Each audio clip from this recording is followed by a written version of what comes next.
How's it going, everybody? Joey64 here with part 4 of Super Mario Odyssey. We are here in the Wooded Kingdom. Woe to Sky Garden. That sounds like a Sonic level. Sky Garden. Is it Sky Woe? That's what I'm thinking of from Sonic Lost World. Sonic Lost World's a great game. It's very underrated in my opinion. Not the best of Sonic's adventures, but I feel like a lot of people underrate the game. A lot of people say it's bad. It's not a bad game. I want to do a playthrough on it someday, but that day is not today, because today we are playing Super Mario Odyssey. It's Mario Month. Why am I talking about Sonic and Mario Month? Because I'm a Sonic fan, that's why. So yeah, we've always seen. We've seen the Sphinx already, but I actually haven't talked about the Sphinx before. But real quick, the music when you first come through here. And so that big opening sound as it starts this going, like how it is right now. Mwah, just amazing. I love it so much. It's great, honestly. It's great. Music in this level is amazing. I love the music in this level. It's probably one of my favorite tracks, I would say.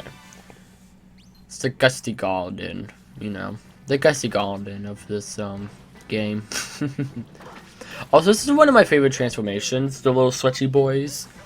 They are amazing. They truly are. Later on, I play around with it for a little bit, and they're really fun to play around with. But, yeah. Anyhow, go back to the Sphinx. So he's just kind of here, you know, there's nothing, he does have a lot of significance. There's another example of how this game is very unique. It's just like, Sphinx telling riddles, yeah, why not? Which I believe in Egyptian mythology, that is a thing, like the Sphinx telling riddles and all that, if I'm not mistaken. I may be wrong, feel free to correct me in the comment section below. But, as far as I know, I believe that's the Sphinx in like mythology, Egyptian mythology. He's known for that, like telling riddles and all that. So I wouldn't be too surprised if that is actually why he does that. There is a lot of mythologies. There's a lot of Japanese mythology that they use in this game, but it's not really. They don't seem to. It's not what am I trying to get here? It's mainly Japanese. That's what I'm trying to say. It's Japanese for the most part.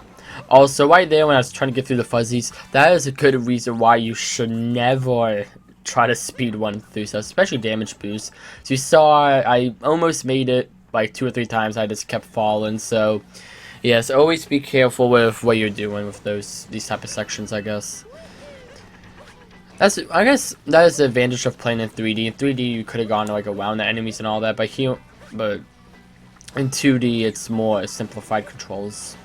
Which I was actually talking about the last part with the digitized when you're like 8-bit and all that. And like I like how the game still has some 2D sections, just so like, you know, it doesn't feel like 2D's only pixelated. Like there was a lot of small details in this game that really helps like make it feel just very refreshing as just a video game in general. Like let alone a Mario game. It's a very refreshing Mario game, but this is a very refreshing game. We haven't had a game this style in a long time, so it's nice to see that. Cause I haven't played ukulele nor I had in time. I want to, but of course I want to get it physically, and I want to get on the Switch. And honestly, that's not really a good excuse. The more I'm thinking about it, because to be frankly honest, I just haven't taken the time to go out of my way to play it. I really do want to play them. I haven't played Banjo Kazooie. Because like a lot of people compare like these type of open world games like Banjo Kazooie, because Banjo Kazooie are kind of like, well, Mario 64 is like the pioneer of this 3D collectathon style, but Banjo Kazooie, those are the ones who perfected it. At least a lot of people say they perfected it. So, and then it kind of stopped after like the Banjo Tooie era and all that. One thing I like about these enemies, real quick, I like these kind of go up and down, like just a little taller, just a little shorter. They're fun. It's fun. Also, another thing you could do here, if I can pull it off, if I can actually throw the rock, come on, okay, almost there we go.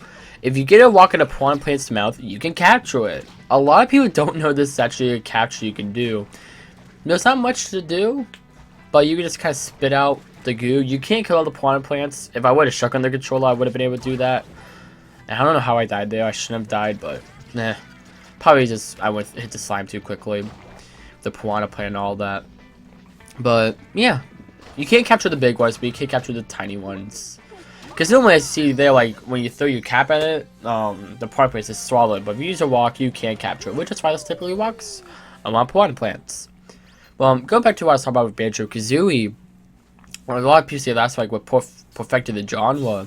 That's why, like, with ukulele, a bunch of ex-rail employees, a lot of people who worked on Banjo Kazooie and Tooie and Nuts and Bolts, you know, they went on to make that, and the Impossible Layer, which I want to play the original ukulele, but also I watched one video about the Impossible Layer. That's it's a 2D side scroller game they made based off of the Banjo Kazooie world. And then after that, I watched a whole bunch of more reviews. So I thought the concept of the game was so cool. That was this really hard level. It's a super hard level, but like that you can do at the very beginning. It's the final level, but throughout the game you get more and more tries to go through it. You get more abilities, so you get through it even easier. I think that's such a cool concept, and I hope it's just a fun game just in general. I truly do want to just try that out. It seems like good fun, honestly. But go back to Banjo Kazooie, like the original 3D platform this is based off of. We really haven't seen any of those since the N64, kind of the GameCube days, but mainly just the 64. That's when it first blossomed, and then it kind of died with the GameCube. Because then we had like Xbox and PlayStation. That was the main focus on, like, that's where we started getting into like the era of like, well, how good can we make our graphics? How realistic can we make games? Which that was an era we were in for a long time. So now I feel kind of an era where even honestly with the 360, I felt like in the 360 we were already basically getting near life graphics. That generation of consoles. And especially now with the Xbox One and PS4, we are definitely like we have perfected making like the most realistic humans as we can. I don't think we can make it any more realistic at this point. Like, to be frankly honest. Also, it's a little dude. He disappears out of this, so I want to give him a little goodbye. It's a little let him do some little hops. I like the little noise he makes. It's the little do.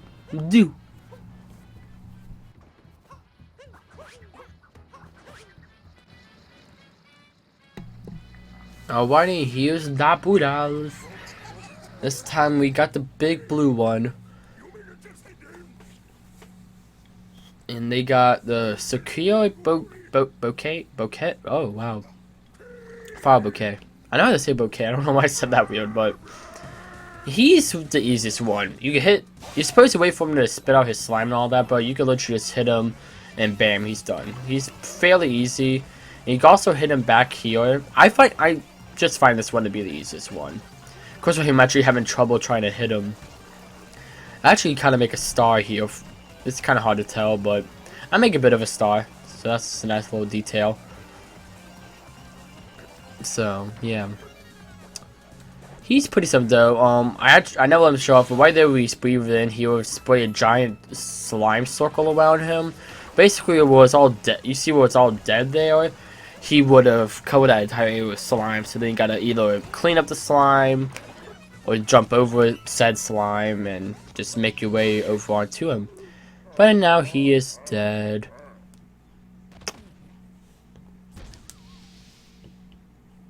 And there's our multi-moon. You get a lot of like a lot of multi-moons in this level. This is another kingdom I had to do again just because same reason with Toast Arena, the recording just messed up, so I had to re-record it. But yeah, Flower Thieves of Sky Garden has been completed. I guess if you go through and you see when I got just all the multi-moons really, you kind of figure out when I did all the levels just from the dates. And just kind of piece it together from there. But once we got to the Metro Kingdom, then it was my original playthrough from there onwards. Actually, I almost had to re-record the final boss because I had some problems with that, but I was able to fix that. I had a lot of problems with this for some reason. I don't know why.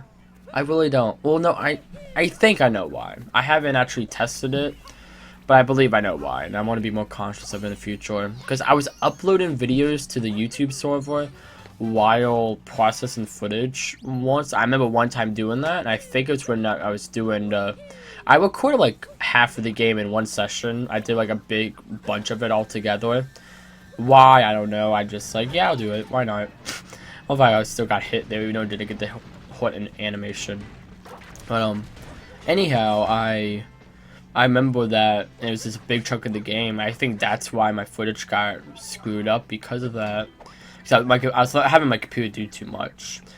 Like, you can, like, when I'm trying to upload anything to this, especially a YouTube video, takes a lot out of any device, really. Unless you have, like, a super powerful, like, if you work at, like, an office or something, obviously, you know, it's gonna be fine, but stuff like YouTube videos got all the editing, the voice clips, like, all my videos have 2 different voice tracks, plus the video track, plus if there's any, like, additional text or anything, like, there's a lot to go into it, but,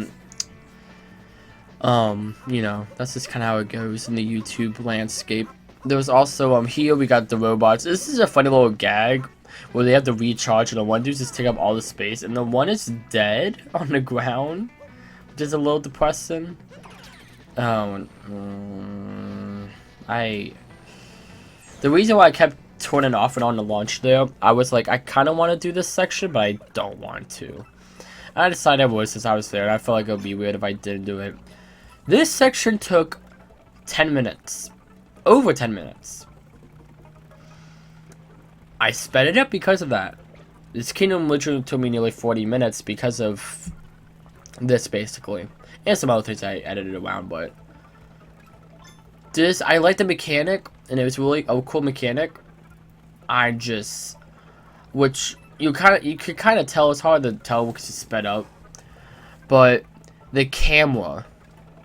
See, I found the hidden star before the actual star, but your view is based on where your camera is. Not where Mario is, where the camera is. Which you kind of see there when I'm on that platform, but you can see where, like, okay, why is where Mario's standing and starting to get cloudy, but the part in front of him is, like, completely clear? It's because it's based on where the camera is. And it should be, honestly, it should just been, like, I don't know, like a 5 feet in all directions of where Mario is. Finally, I did get the moon, but there was a lot of times I was considering this giving up, and this was irritating. I wasn't even planning to get that moon. That moon I just happened to come on by accident. I don't want to, like, go to a place and just kind of leave it. That just feels weird to me. But, you know, it's just, that's a really annoying area. It really is. Of course, I was getting ready to just go past all these Goombas, but it's just, you can't ignore a Goomba stack, man, you know? It's a Goomba stack. Who doesn't like doing a good old Goomba stack, you know? It's like I was saying before, if I ever have a chance to do a Goomba stack, I will take that chance.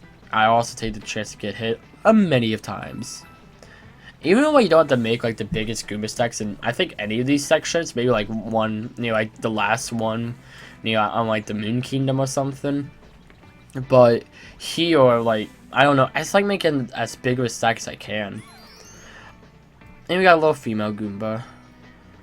Now, that kind of looks like a certain red-cladded female we've seen before in the Mario series. But, you know, we'll just kind of keep going. I don't know. That's for the theorists to figure out. Not us. We'll playthroughers. We're not making any fan theories here. Not tonight. So, yeah. Anyhow, the tanks are actually introduced in this level. There's a lot of times, this game has so much, honestly, I find myself, like, bouncing between so many topics, because, like, I want to talk about as many of them as possible. I honestly, when I was playing through this game, I was like, I'm like, dang, this game's so big. I was thinking about, I'm like, there's a lot of stuff I do want to go over in this game. I'm like, I feel like it's not, there's going to be so much I'm going to end up going over. I'm going to run out of topics by the end, but no, like, even, normally this one, and part of this one, in this, normally when I record stuff, around part 4 or 5, we're getting about halfway through the game now. This is when I start to feel like, okay, I need to start figuring out, I don't know, like, fun facts about the game, or some, like, beta trivia, whatever. I didn't know how to do that with this game. I hadn't had to do that with the last game either. All that was just natural knowledge. which when I was, if you came on my first Mario Galaxy live stream, I talked about how I feel like my commentary's been getting a lot better recently. Of course, recently for when this video gets uploaded is like what? Let's see, it's 2 weeks from now. So of course you can't go from 2 weeks from now. It's probably going to get even better. So 2 or 3 weeks, I don't know. Whenever this gets uploaded, I don't feel like loading up my Google Calendar for that. I do like the music does change. I don't know this song ever comes back. I noticed it when I was editing. That there's a song here that plays right when in that little like, this isn't like a boss fight, but kind of in this little like area here. I noticed that. So I don't know if it's actually like a special song that only plays there or what. I imagine it plays in another place. You probably just gotta find it, but I don't know. I don't really know. Anyhow, now we can go on to the next area, the final area. Defend the secret flower field. Our final story mission, and we shall get another multi-moon here. I felt like I was trying to do an outro there, but we're not done.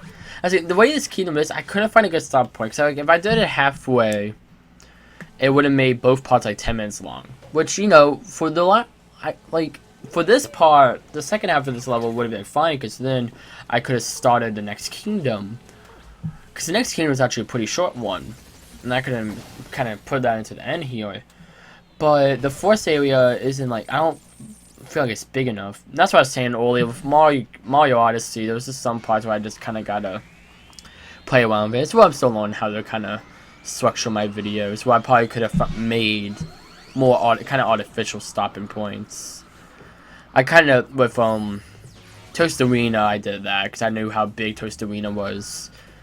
But anyhow, this is the Flower UFO Man. Basically, you gotta use our good old stretchy boy to run around, and you gotta stretch into all his little cores. Once you do, you go to his core and break him out. You do that 2 more times, and you are done. It's a pretty simple boss. You have to jump over his little laser beams here as well, but except for that, it's pretty easy. Also, I was talking about this last time with the boss fight, well, not the boss, but the captures, their eyes change to blue, and you saw it when I did a zoom in of the little stretchy man here. You could have seen it, but his eyes are normally red, but they turn blue when you capture him because it's Mario. This is one of the examples. I was actually thinking about it last part. I was like, oh yeah, a little stretchy boy, but one wait till we actually got here to bring it up, of course, instead of bringing him up when we haven't even seen him yet. So, you know, I have to assume that anyone watching this, it's their first time experiencing this game. Like I said before, like, that's why, like, in Cascade Kingdom, I did show off that skip, then I went back to show off, you know, this is the normal way you would go through this level. You know, just because, to be courteous, because I don't want to just be like, oh yeah, you know, everyone knows this game, I don't have to worry about showing everything off. Or at least the main story of it.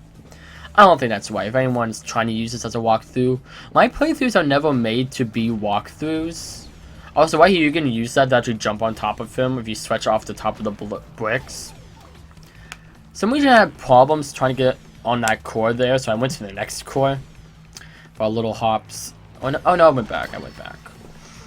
But yeah, like if you I don't make these to be walkthroughs, but if you to show you how to get through the game, I don't. That's why I do kind of go my own way. If you use it, if you get stuck in a part of the game, you use this playthrough to get through it. That's great. I'm happy you're able to get some use out of it. I'll just get enjoyment from my commentary of it. But you know, some people use it as a walkthrough. I don't make walkthroughs just because I don't feel like, I don't know. I rather talk over my games. That's just me. Like me, like those are already enough walkthroughs out there. I want to put my own spin. You know, only on this channel you can find my commentary. Anyhow, there we go. Got a multi-moon.